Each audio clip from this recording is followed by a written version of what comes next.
a terra inteira vai se abalar. Montanhas caem, o sol se apaga, o mar invade, o mundo desaba, e no horizonte ele vem brilhar.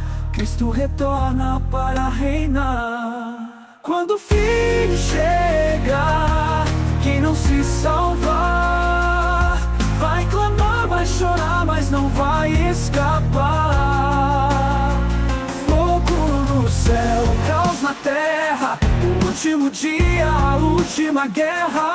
Só quem crê em Cristo verá a glória eterna que Ele trará. O Rei dos Reis, o juiz final, vem pra separar o bem do mal.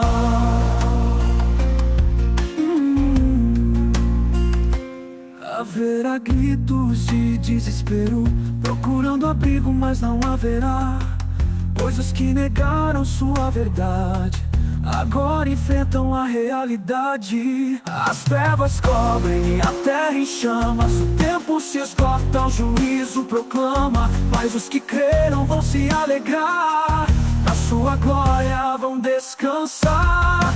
Quando o fim chegar, quem não se salvar vai clamar, vai chorar, mas não vai escapar.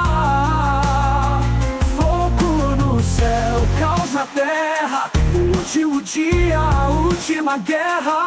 Só quem crer em Cristo verá a glória eterna que Ele trará. O Rei dos Reis, o juiz final, vem pra separar o bem do mal.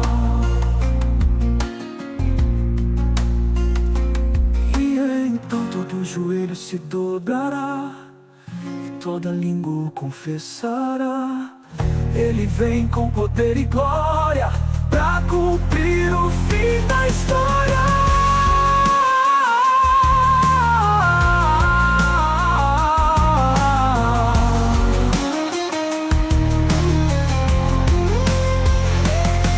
Quando o fim chegar, quem não se salvar vai clamar, vai chorar, mas não vai escapar.